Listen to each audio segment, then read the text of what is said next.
Hello there, I am Lady Loy, DJ on Gold Standard Radio, every Saturday, 7 till 9. And those who know me know I love to talk about anything.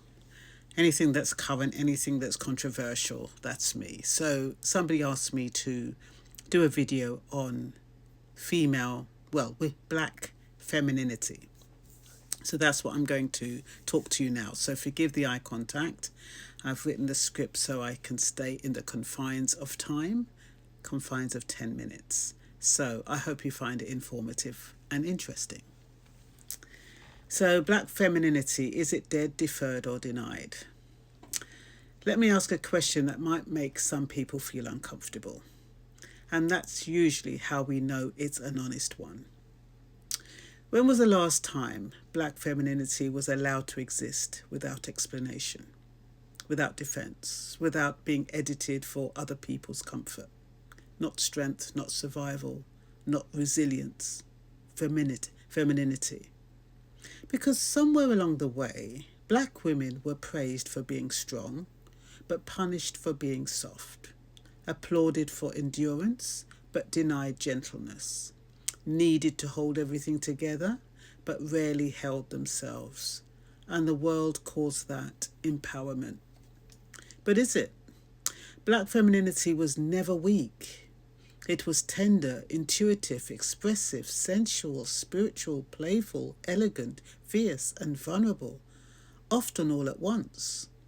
It was laughter in the kitchen, songs in the field, rhythm in the hips, wisdom in the eyes. It was care that didn't announce itself. It was beauty that didn't ask permission. Yet history taught black women a brutal lesson early. Softness could get you hurt. During enslavement, black women's bodies were not their own. Their femininity was distorted into something dangerous, something exploitable. They were hypersexualized to justify violence, then defeminized to justify labor. Too womanly to be protected, not womanly enough to be respected. That contradiction didn't end with abolition. It just learned a new language.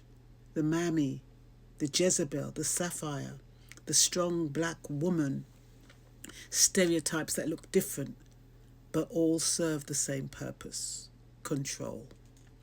Because if a black woman is always strong, she never gets to be tired. If she's always loud, she never gets listened to. If she's always angry, her pain is never taken seriously. And if she's always sexualized, her humanity is never centered. So she adapts. She learns to armor herself. She learns to lead with competence before vulnerability. She learns to anticipate danger in rooms that smile at her. She learns to speak twice as clearly for half the understanding. She learns that femininity, as the world defines it, is a luxury she cannot always afford. And then society asks, what's with the straight face? Where's the black femininity gone? It hasn't gone anywhere. It's been postponed for safety, deferred for survival, denied by design.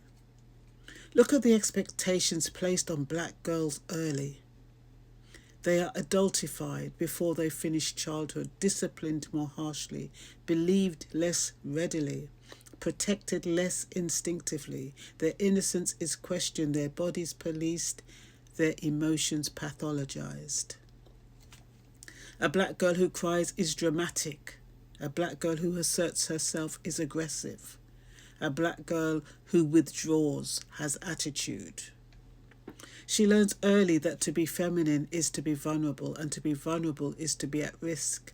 So she hardens not because she wants to, but because she must. Yet beneath that armor, black femininity persists quietly, in the way aunties still know how to nurture entire communities, in the way grandmothers pass down recipes and prayers in the same breath, in the way black women love deep, fiercely, often without reciprocity, in the way they create beauty out of scarcity and joy out of grief. But it is costly because when femininity is denied expression, it doesn't disappear. It turns inward. It becomes anxiety, burnout, exhaustion of always being the strong one. It becomes the grief of never being chosen for care. Even in places that claim progress, black femininity is still negotiated. At work, black women are expected to lead without being authoritative, contribute without being credited, support without being supported. In the media, they are either hyper-visible or invisible, rarely just allowed to exist as complex, ordinary women. And in relationships, they're often expected to carry emotional labour without receiving softness in return, to mother partners, to be emotionally fluent while being emotionally neglected, to give grace endlessly even when they are running on empty. Is black femininity dead? No. It is surviving a world that keeps testing it. It is surviving racism and that masculinizes black women for control. It is surviving misogyny that punishes black women for not fitting fragile ideals of womanhood. It's surviving respectability politics that demand perfection before protection. It is surviving a culture that consumes black women's labour, creativity and care, but resists their vulnerability. And yet something is shifting.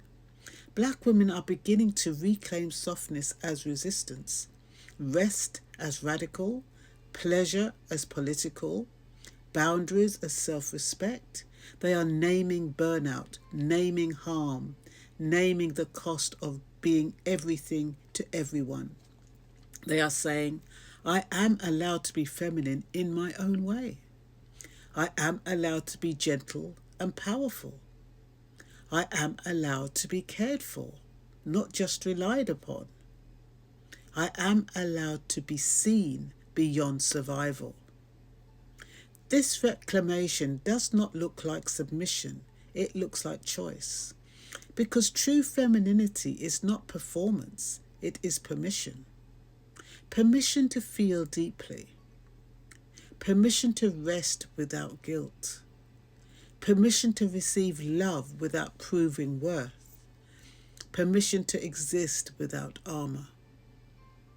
So perhaps the better question is not whether black femininity is dead, but whether the world is ready to stop punishing it.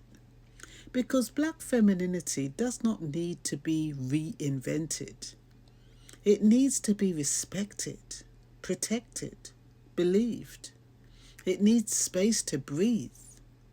And when that space is finally made, not as a concession, but as a right, we will see what has always been there. Not a myth, not a stereotype, not a survival strategy, but black women fully human, fully feminine, fully free. And I hope you liked that translation of what it feels like to be a black woman who has to navigate all the different demands and expectations of her, to keep home, to be a mother, to be a worker, to look beautiful, to be emotionally available. All of those things that black women are asked to do. And I'm not saying white women aren't asked to do it too. I don't know their story, but this is really about black women. Not the black superwoman, but the black woman who is feminine regardless of how hard she works, what she achieves and what she accomplishes and how she looks. And that's all for now. I hope you found this interesting and informative. I'll speak to you again soon. Take care now. Bye-bye.